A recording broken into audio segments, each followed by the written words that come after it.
Oh my God, my heart can't take it. That was an absolute insane finish to the game. Arsenal winning it 1-0 away at West Ham. What a crucial, massive win. But oh my God, the twists and turns. At one point, I thought we weren't going to win it. Then I thought we were going to win it. Then I thought we were going to win it. Oh my God, it was insane. Talk about drama. If Premier League, that is kind of your poster child for drama.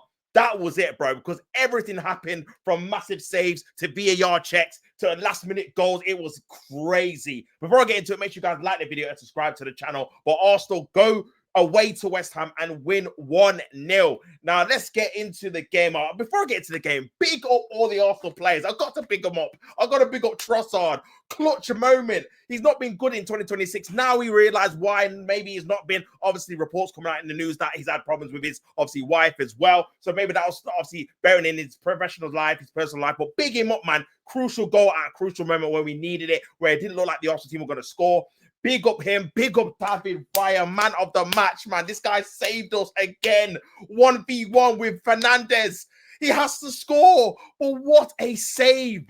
What a save. If we end up going on and winning this title, that will be the save that people remember. That for us, the fans remember that. No, that was the save that I want to see. Because, again, a 1v1, you're expecting him to put it into the back of the net. He's so close to the goal. And the keeper stands big, does his job, saves it, and ends up winning us the game. So big him up as well. And I'm going to say I've been a massive critic of him as well. But big up Martin Odegaard, man. Because when he came on, he changed the game, definitely. He came on. We weren't getting hold of the ball. And obviously set up the goal. But not only that, he was trying to create some opportunities for us that we weren't doing in the entirety of the second half, to be honest with you. But let's get on to the start of the game, man. And yeah, I was happy with the team. Obviously, Arteta picked the same team that he picked in the last couple of games, and we were really, really playing well. And then we started the game really, really well. We could have been at least 2-0 up, honestly. We had a chance where Calafiori was slipped in by Trossard. And for me, Calafiori is either going to square it to Gyökeres, or he's got to try and hit it with his right foot, open up his body, hit it with his right foot. He tries to hit it with his left, takes too long, gets the flip out for a corner.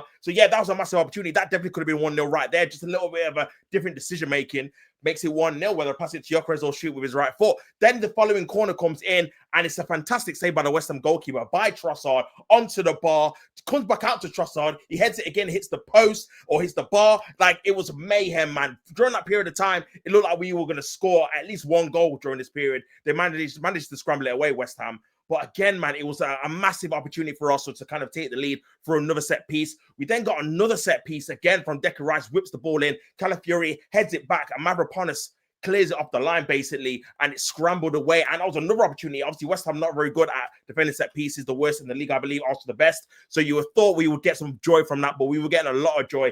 And this is in the first 20 minutes, guys. So we were very dominant. I don't think West Ham had a shot during this period of time. They couldn't keep the ball. And then the unfortunate thing happened. Ben White jars his knee and ends up going off the pitch, man, with an injury. Hopefully it's just a precaution, but it didn't look good. He looked like it being a bit of a pain.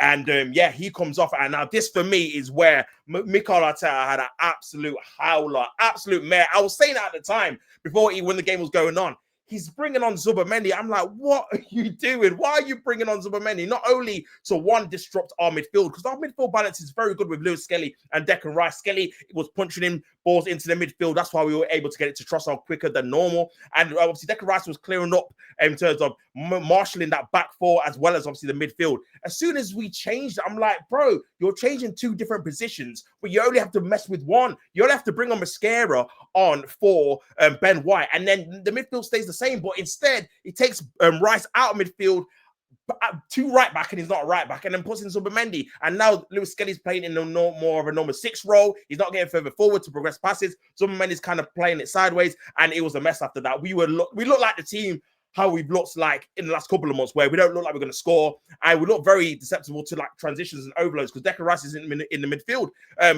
West Ham had the best opportunity of the game in terms of, from their perspective, it was a diving header that Reyes saved in the first half as well, and it was all at sea. But that was an absolute howler. I was thinking, bro, you might have cost us the Premier League title with that decision, because it just wasn't necessary. We go on to half time. It's still 0-0. I think Arteta realized the error of his ways, but it was a poor error. He then brings on Mascara, but then he takes off Calafiori, who was having a decent game going forward. So I feel like he then made it worse because now Lewis Skelly's at left back, so he's out of the midfield, and now we're back to Declan Rice and Zubimendi, who we've seen in the last couple of months. It's just a midfield that it's just been running to the ground in terms of lacking creativity, lacking energy, lacking ideas in terms of how to create for the kind of forward plays. And they were nullified. Gyökeres, Saka, even Trossard during this period of time in the game, nullified. They weren't getting the ball. They weren't doing anything with the ball, really. We weren't getting it forward passing. Eze wasn't really doing too much as well. So, yeah, it kind of made the wrong decision again doing that, to be honest with you, because he should have just brought off Zubimendi right there and then. He should have said, look, this is the error of my ways. I should have brought Zubimendi off. You're going to have to come off. In the end, he had to bring him off anyway because, again, it wasn't working. West Ham were growing into the game. Weren't creating a lot of chances in the second half, but they were getting a bit more momentum than they were when we had Ben White and obviously Zubimendi wasn't on the pitch. Zubimendi comes off for Havertz and Odegaard. Madueke comes on as well for Bukayo Saka. But like I said, man, West Ham were kind of probing. And yeah, that chance by Fernandes getting played lovely through ball into Fernandes, 1v1 with Ray. I'm thinking he's going to just slide into the bottom corner. Ray makes himself big. And to be fair, Fernandes should score, but it's a fantastic save by Ray. You've got to give the keeper credit for staying big, not diving in, and he doesn't go around him or anything like that. Doesn't overcommit too early, and it kind of saves us. For me, in my opinion, probably the Premier League title if we are go on to win it. Great save. And then after that, we're going into the 80th minute. I'm thinking we're running out of time. We don't look like scoring at all, really. Saka had a shot that went over the bar. That's probably about it, man. I think we're making some good channel runs. Kai Havertz down the right-hand side was making some good channel runs that were getting blocked. And then, yeah, out of nowhere, really, man. Odegaard, to be fair, when Odegaard came on, and I obviously gave him credit, he was trying to make things happen. He tried to play a through ball into, I think it was, who was it? I don't know. I think it might have been Madueke. And Madueke had a poor cross into the box, but he was trying to go through that channel there. So yeah, he was having a couple of combos with Kai Havertz and obviously Mascara as well. Then he has a nice little 1-2 where he kind of cuts it back into the likes of Leandro Trossard, who hits it first time. Takes a little bit of a deflection, a little bit of luck, but goes into the back of the net. And the relief, the adulation I had when that went in was magnificent, man. I couldn't believe they scored. I didn't think we were going to score, and it was a crucial goal at a crucial time, and it's that guy again, Leandro Trossard, had a poor 2026, but steps up when we need him most, man. He tends to do this in these away games. Unfortunately, so far, he's not led to any kind of trophies, but he scored the winner at Old Trafford. He scored the winner at Goodison Park. He scored the winner in tough away games before, man. And this was another one where he scores the winner as well. And you think that all the drama's done. Arsenal have got, 10 minutes ready to hold on, 6 added minutes of added time. And you always know there's a sting in the tail, man. And I couldn't believe it, bro. Corner comes in. Ray doesn't claim it properly. And then Callum Wilson smashes it into the back of the net to make it 1-1 at the end of the game. I'm like, oh, we bought the title. This is it. It's gone, Man City. It's back in their hands with 3 games to go.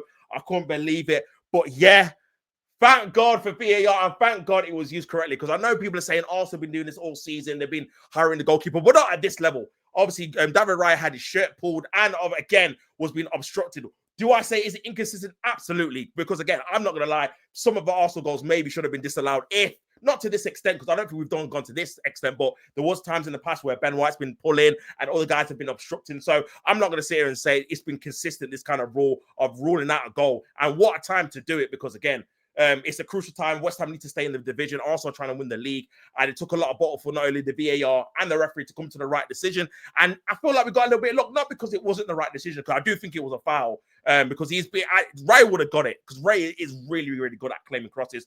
But when you're relying on VAR, when you're relying on referees, you don't always get the decision, man. We've seen it in the Champions League semi-final, the first leg, when Eze, he gives the penalty and then they overturn it. VAR wants to overturn it. So you don't always get the right decision. VAR is not 100% accurate in terms of they're going to come to the right decision. So you always take a little bit of a chance. But thankfully, they came to the right decision. The goal was rightfully ruled out, in my opinion. And Arsenal managed to hold on to the victory and win the game 1-0. That is 5 points clear with 2 games to go for Arsenal and 3 for Manchester City. So yeah, Arsenal now need to win their last 2 games to win the Premier League title, guaranteed, no matter what Manchester City do. And if Manchester City drop points in another one of those last 3 games, that means Arsenal would only need 1 more win to win the title. So yeah, crazy scenes, man.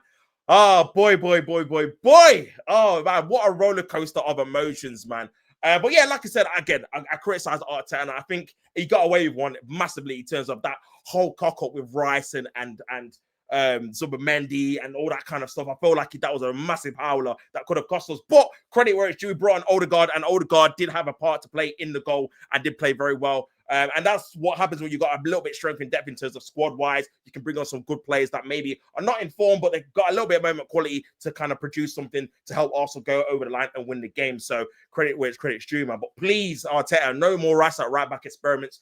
Ben White's probably going to be out for the season. I don't think Timber's going to make it for the rest of the season either. I don't want to see Rice at right back. Just play Mascara there. He's a defender. I know he's not a natural right back, but bro, you can't mess up our midfield balance because we weren't the same team, even when you kind of made all the changes, kind of readjust it, bringing Havertz on, trying to go obviously attacking.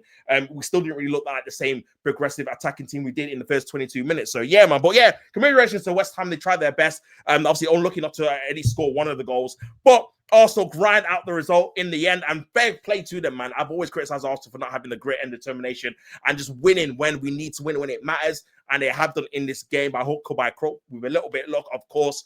But listen, things happen in football, and hopefully we can finish off the job in the last 2 games, man. Oh, man, what a game. You guys in the comments, let me know what you thought about the game, if you think Arsenal are going to go on to win the title now. And please subscribe to the channel, and you guys know what to do, man. Come on, you Gunners. 2 games left, people.